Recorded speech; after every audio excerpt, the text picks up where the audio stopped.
Well, I can just tell the truth, which is I don't know anything.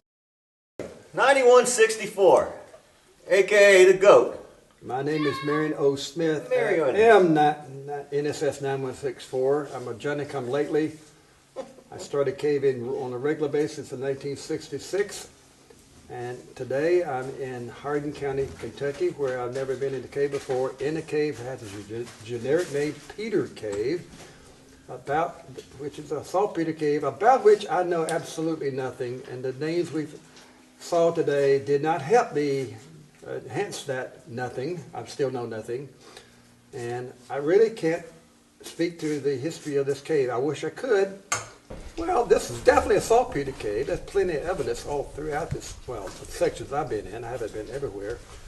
But for sure, it's a saltpeter cave. How much whoever they might have been, how much dirt they took out of here to leach to make the saltpeter to be made into powder, I have no clue. Probably not a whole lot out of this cave, but I could be wrong.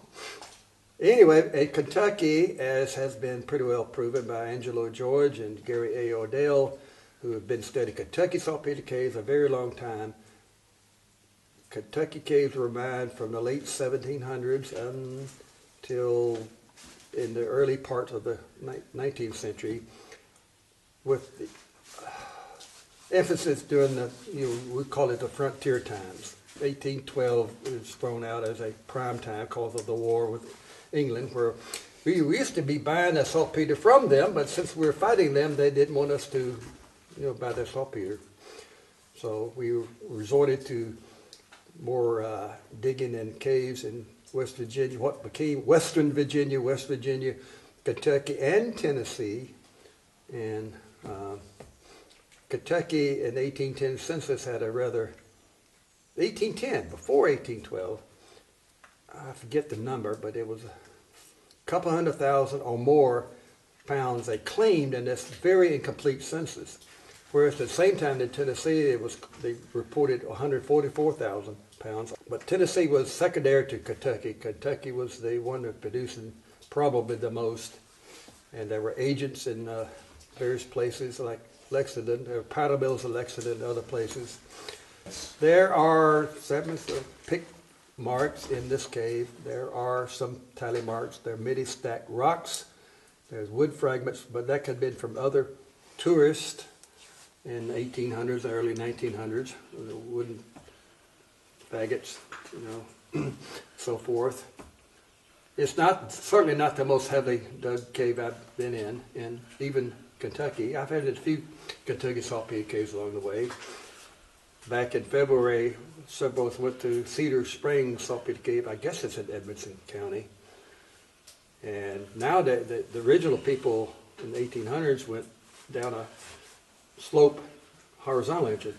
That's collapsed, and now we have to do a crappy crawlway to a 25-foot drop into a sizable trunk.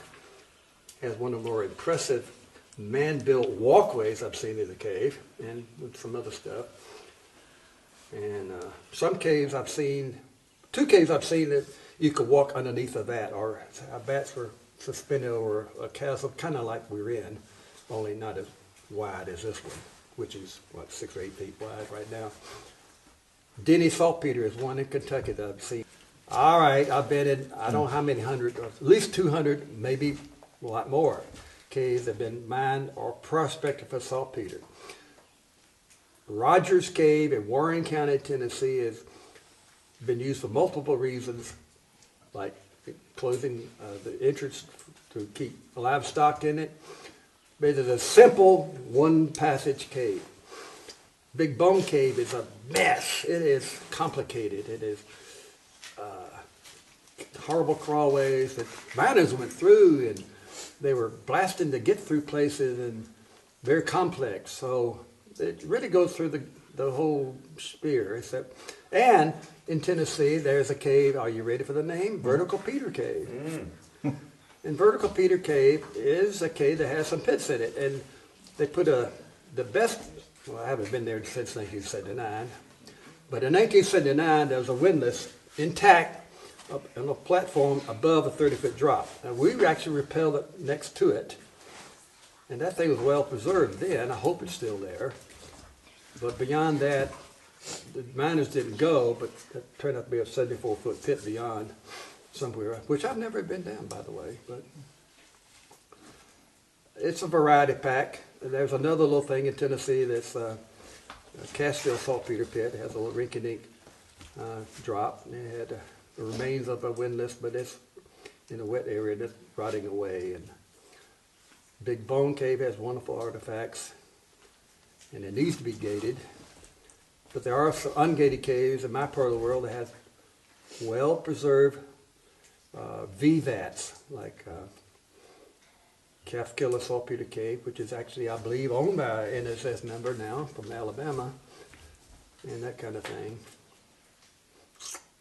Anyway, I'm rambling again, so. Well, you want to go see your 7,984th cave? By my guesstimations, and I think I'm in what I declare to be cave number 7983.